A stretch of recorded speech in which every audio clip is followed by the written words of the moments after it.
Today we're shooting with the brand new Tamron 35-150 f2 to 2.8 Z lens. It is a native lens for Nikon Z mounts. We're putting it on our Z8 and we're going to take some shots. We're going to do some portraiture. We're going to do a little bit indoors, a bit outdoors, and generally see how it performs. Yeah. I don't know what to say.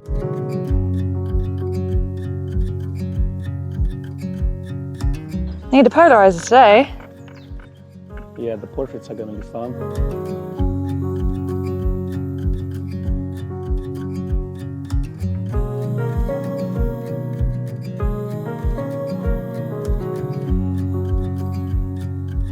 Listen to this. The handling of this lens is absolutely brilliant. You should trust me. It's built like a tank, it feels like a tank, it drives like a tank, and it shoots like a tank.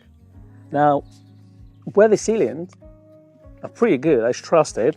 Obviously, USB port here, we complained about 7300 Tamron back in the day that they don't have it there, but I'm sure it's weather sealed and all this. I would still like a little plastic cap just to cover it, but to be honest with you, it's nitpicking really. Overall, it does feel like a professional lens, better than 7300 in terms of build quality. And overall, I think this combination, that's what, about 2 kilos or so? For pro use, absolutely fine.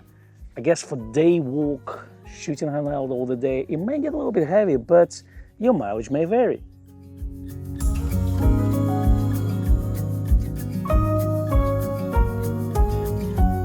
All right.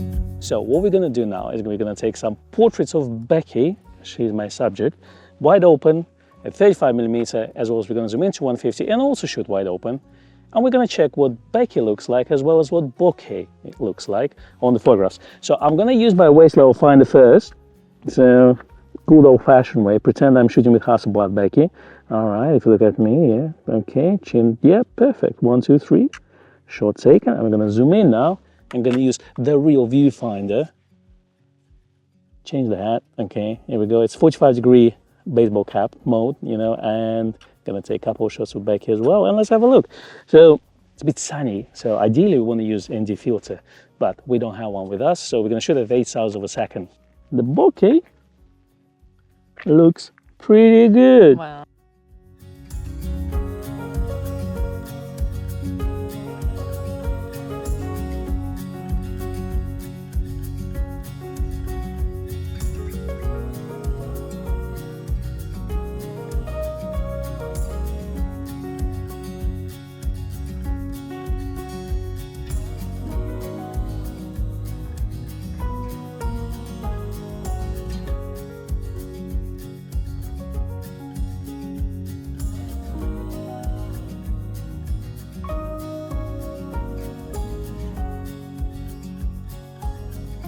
So we've just recorded the test to see how the flare is handled by the lens.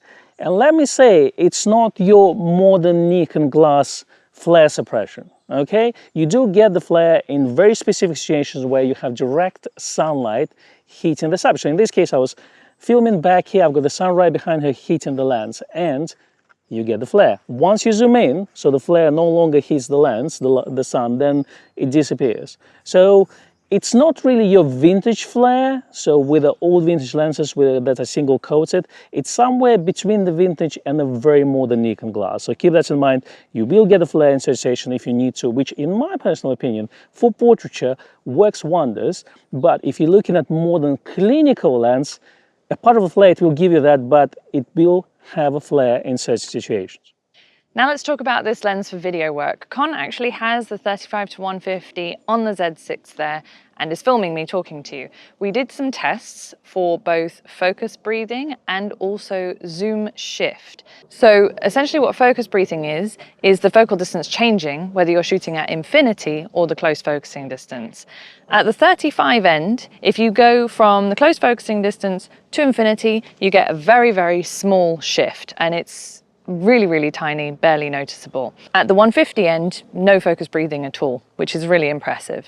When it comes to zoom breathing, you do get a tiny shift between zooming from 35 to 150, so you may have to refocus, but I don't know many circumstances that you would do that for video.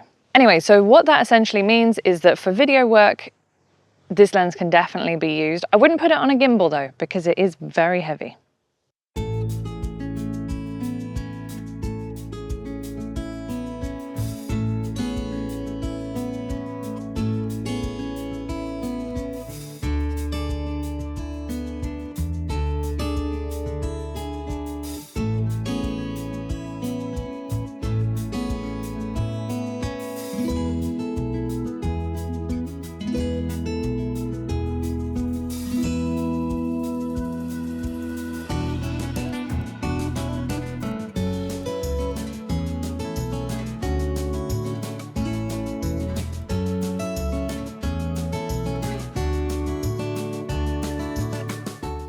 One thing I can tell you, that it's not really an interior lens because it starts at 35mm.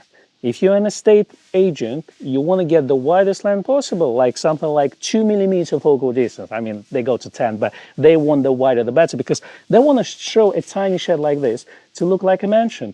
And that would be a wrong choice for them. So let's talk about lens specifications. First of all, the weight is 1190 grams. Quite a chunky and heavy lens. Not everyday walkabout lens, but you have it. Now, 21 elements in 15 groups, that's a lot of elements in this lens. 9 diaphragm blades, we saw the bokeh, is beautiful. Now, for you macro enthusiasts, you will get 33 centimeters closest focusing distance at 35mm lens. And then at 150, you get about 85 centimeters, which I guess is not true macro, but will get you close enough. Now, let's talk about this mysterious USB port that the lens has. That allows you to connect the lens to the computer to update the firmware if it comes out. And also, you can download the Tamron lens utility, which allows you to assign certain custom functions to the switch over here, as well as fine-tune the lens. Again, this is something that Nikon doesn't provide, but Sigma and Tamron do. We're down to one microphone. So Becky, who is it for? This is a lens, I would say, if you are a professional photographer or you're looking at becoming a professional photographer and you don't yet have an f2.8 24-70, which is our usual go-to recommendation for pros, right? Exactly. Get a big lens, get a big camera. You're already going to look like a professional. That's simple. Then pretend for the rest of your life. You know. Who is this lens not for?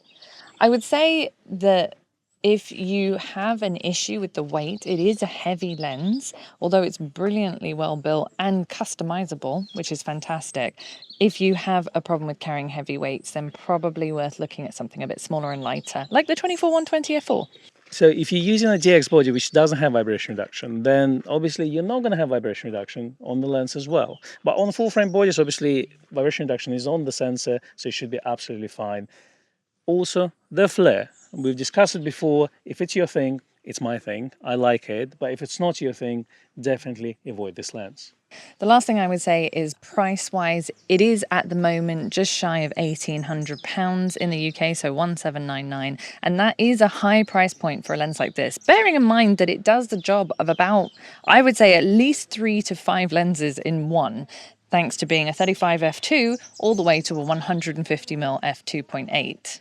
Exactly. Let's say we think it's a high price for a Tamron lens, but if it would be a Nikon lens with the same specifications and the same performance, it probably would cost more. So overall, we just need to learn to love to have a good, expensive lenses, which will produce amazing image quality. You pay for it, but you do get a good value for money. So the final thoughts are, it is an incredibly sharp lens, big and heavy, but fantastic performance, really good autofocus, beautiful bokeh. It is the lens to have if you want to have all-in-one and you shoot things like events and weddings. I think this is a fantastic choice for that. That's right. Let us know what you think in the comments below. Is this one that you are considering? We would love to hear from you. One thing we want to try with this lens is to compare it to Nikon 24-120 f4, which is smaller, lighter, but f4 and not 2.8. But if you want us to do a video like this, definitely do let us know in the comments below. And if you like this video, press that like button as well. Don't forget to subscribe. Super thanks as well. Bye. Cherry See on ya. Ciao.